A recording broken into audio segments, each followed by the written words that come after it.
My name is Helen, and I turned 63 last Tuesday. That morning, a small, elegant gift box arrived at our door. It was wrapped in navy blue paper with a silver ribbon, the kind that trembles in your hands before you dare pull it open. My husband, George, was already pouring his coffee when I held it up with a smile. "It's from Daniel," I said, my voice lighter than it had been in weeks. George's eyes shifted, cold and sharp. "Don't open it." I blinked. "What?" "Don't open it, Helen. Can't you see it?" I froze. "See what?" He pointed at the box as if it were ticking. "That thing? It's not a gift. It's a trap." My hands trembled, not from fear, but from the way his voice, once steady and calm, now cracked like dry wood under pressure. Daniel hadn't visited in over 2 years, not since the night he stormed out of our house with nothing but a backpack and the words, "I'm done living under your guilt, Mom." And now, a gift? I turned the box over in my hands, searching for meaning in the neat handwriting on the tag. "To Mom, with love." D. George stood up, coffee forgotten, and walked toward the hallway without another word. But his silence didn't settle in me. It only stirred the dust. What had he seen in that box that I hadn't? I placed it on the table and stared at it for hours, not because I feared what was inside, but because deep down, I feared what it meant. The house was too quiet for a birthday. Outside, the trees swayed lazily in the summer breeze. The windmill at the end of our street creaked gently, just like it had for the last 40 years. Nothing had changed out there. But inside me, everything was shifting. George and I had built this home together brick by brick. When we were young, we used to sit by the fireplace and dream of the future, of grandchildren, retirement, travel. Those dreams used to feel close, tangible. Now they were like dust on the windowsill, still there but faded. Since his early retirement from the bank, George had become more closed off. He'd once been the kind of man who memorized our credit card points and turned them into surprise trips. Now, he barely left the porch. "I trusted Daniel," he'd told me once after their last fight. "But you always gave him excuses." I didn't deny it. Mothers are built that way, aren't we? To believe our children's apologies, even when they're half-whispered and late. The last time I saw Daniel, he asked me for an investment. "Not a loan, Mom, a chance. I can turn this into something big." He talked about starting his own business, something to do with luxury home automation. George said no. I said, maybe. I gave Daniel part of my inheritance money without telling George. It was everything I had left from my parents. Daniel vanished weeks later. George never asked where the money went, but he knew. That's what hurt the most. Now, with that box sitting between us, I wondered, was this Daniel's apology, a peace offering, or a reminder of all I'd lost? That evening, I waited until George went upstairs before I dared touch the box again. It felt heavier than before, not in weight, but in meaning. I sat at the kitchen table, the box before me, like a question I hadn't dared answer for years. I untied the ribbon, slowly. Inside, beneath a folded piece of linen, there was a small black envelope and a tiny velvet pouch. My hands trembled as I opened the envelope first. A single line, written in Daniel's handwriting. "I still remember the prayer you whispered that night, Mom." My breath caught in my throat. The prayer. The night before he left, I had stood by his room in tears and whispered through the crack in the door, "Even if you walk through the valley of the shadow of death, God is still with you." Psalm 23, my last offering to my son as he turned his back on us.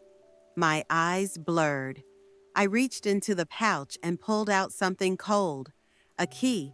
Attached to it, a tiny metal tag with a number, 38-212. Storage unit?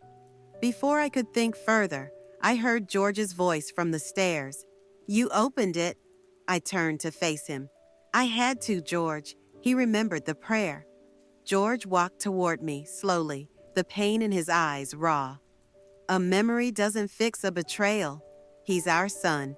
He used us," he said. "You gave him your inheritance. And now what? Another game?" "No," I said softly. "Maybe a door. Maybe forgiveness." George didn't answer. He just sat down, silent. And in that silence, a new conflict stirred. Not just between me and Daniel, but between me and the man who no longer believed in second chances. Daniel invited us to stay for lunch. It was a small table, just outside the office, under a canvas shade. He served us sandwiches and sweet tea, like it was the most natural thing in the world. Parents and son, sitting together again. But I saw it in his hands, how he kept fidgeting, how his eyes dropped every time George looked too long. There were scars there, not just emotional. His knuckles told stories of late nights, hard labor, missed meals. He didn't apologize again. He just asked questions. "How's your garden, Mom? What's the church like these days?" It wasn't what he said. It was how he leaned in, how he listened. George didn't speak much, but he didn't pull away either. That evening, as we prepared to leave, Daniel placed something in my hands. Another envelope. Inside was a check. Large, too large. "What is this?" I asked. "My first investor deserves a return," he said, a little embarrassed. "I still have debt, but I made it work, and I owe you." I shook my head. "You owe me nothing." But he insisted. "Mom, I needed to prove I could do this, that I wasn't just another story of wasted chances." George put a hand on his shoulder. "You're not." Those two words meant more than 1,000 sermons. As we drove away, I looked at the check again, but it wasn't the money that moved me. It was what it represented: restoration. We had all carried shame, and now we were learning how to carry grace, not perfectly, but honestly. And sometimes that's enough. Back home, things didn't return to normal. They became something new. George started spending time in the garage again. He dusted off his old toolbox and began fixing small things around the house, things he had ignored for years. I started sleeping better. My dreams weren't haunted by Daniel's absence anymore, but filled with his voice, his laughter, his return. We invited him for dinner the following week. He brought a young woman. Her name was Alina. Kind smile, quiet presence. She helped set the table like she'd done it 100 times before. After the meal, she sat beside me, hands folded. "He told me what happened," she said gently. "Everything. He said you prayed for him." "I did," I replied, "but I never expected God would answer the way he did." She smiled. "He doesn't always answer the way we want, but always the way we need." Later that night, Daniel asked to speak to George alone. I watched them from the kitchen window. Two shadows in the garden, one standing, one sitting. There were no raised voices, no hands in the air. Just stillness, listening. And then an embrace, a long one. When they returned, Daniel looked lighter. And George, he looked healed. The next morning, George handed me an old envelope. Inside was the last bank statement from our joint account, before I gave Daniel the money. "I kept it," he said, "to remind me of what we lost." I looked at him, confused. "Now," he continued, "let's start a new one." For our future, he placed the check Daniel had given us inside, not to spend, but to build, together. 3 weeks later, we got the call. Daniel had been in an accident, a faulty wire, a short circuit, and a fire in one of the clients' homes. No one was hurt, thank God, but Daniel had gone in to try and save the system's core, his work, his tools, everything he'd built. He suffered burns on his hands and arms. George and I rushed to the hospital. When we entered the room, Daniel looked up from his bed, arms bandaged, face pale but calm. "I messed up," he said. "I thought I could control everything. I should have walked away when I smelled the smoke."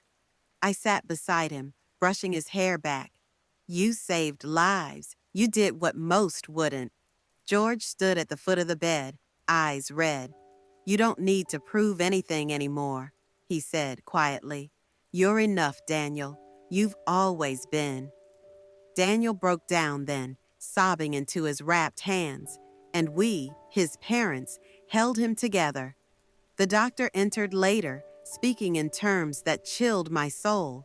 Possible long-term nerve damage, maybe limited function in his fingers. Daniel listened quietly. Then he looked at us. "I'm not afraid," he said.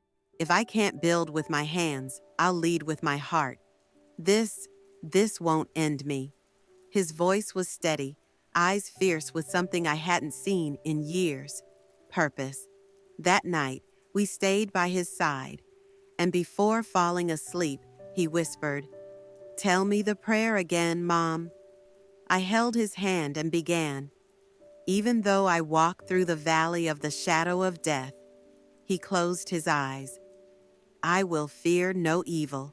The next morning, I found the address. Unit 38-212 was in a warehouse an hour away. One of those places people forget exist until they need to hide something. I didn't tell George I was going. As I drove, memories clung to me like fog on glass. Daniel's laughter when he was 5, his fear when he broke his arm, his silence as a teenager, the arguments, the lies, the money. I parked outside the storage facility, heart pounding. The manager, an older man with a kind smile, checked my ID. This was prepaid for 2 years, names under Daniel Reeves. He led me down a long hallway, past rows of locked doors. When we reached the unit, I slid the key in with shaking fingers. It clicked open. Inside was a single item, a large wooden chest. I knelt before it, hesitating. My hands hovered above the lid, and then I opened it. Letters, dozens of them, all addressed to me, all unopened. I pulled the top one out and read the date. It was from the week after Daniel left. In the letter, he wrote, "I know you think I disappeared, but I've been writing. I just couldn't send them. I was too ashamed, too angry. I didn't know how to say I'm sorry when I didn't know if I meant it yet." Each envelope held a piece of him, his failures, his doubts, his regrets, his growth. He'd been gone, but not absent. Tears rolled down my face as I read through one, then another. Behind me, I heard a voice. "I didn't know you'd come." I turned. Daniel stood at the door, thinner, older, eyes rimmed with guilt and hope. And for a moment, time stopped. I couldn't move.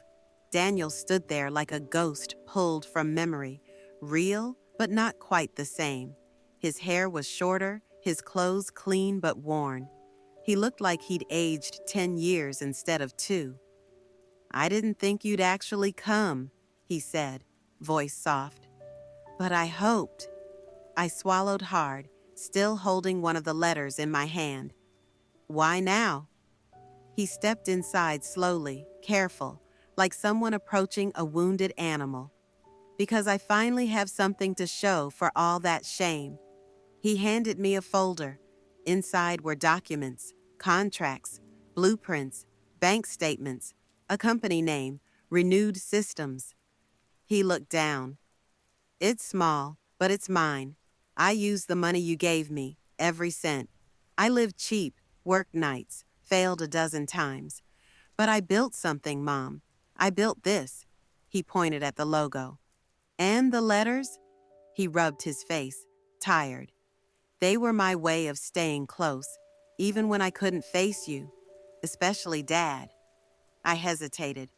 "George doesn't forgive easily." Daniel's jaw tightened. "He warned you, and he was right to."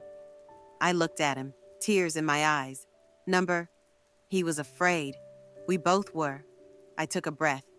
"I read your letter. the one about the prayer. He met my eyes. I remembered it every night, even when I slept in the back of my car, even if I walked through the valley of the shadow of death. I finished it. You are with me. And suddenly, my arms were around him. No hesitation, no conditions, just a mother holding her son. And in that moment, something in my heart cracked open, not with pain, but with grace. I brought the folder home that evening. George was sitting on the porch, arms crossed, eyes scanning the horizon like he was waiting for an answer that wouldn't come. I placed the folder on the table beside him. He's building something, I said, with the money, with his pain. George didn't look at it. He was there, I added, at the unit.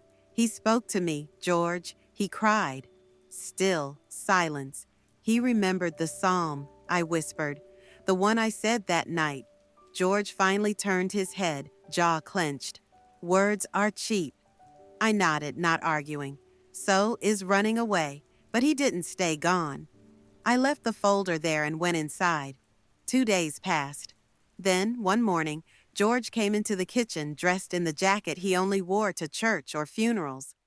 I want to see it, he said. I paused. The business? He nodded. And him. The ride was quiet. When we arrived, Daniel was already outside, standing near a modest building with a freshly painted sign. Renewed systems, smart living, honest hands. George stepped out slowly, eyeing everything like a banker assessing risk. Daniel walked up and extended his hand. Dad. George looked at it. Then he pulled Daniel into a brief, hard embrace. No words, only breath, only presence.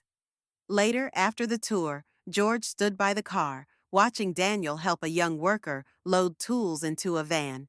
He built something, George finally said. I smiled gently. And so did we. Maybe not wealth, but something stronger. George turned to me, eyes softer now. Faith, Helen. That's what he carried with him, even when I couldn't. For the first time in years, I felt hope settle in my bones like sunlight.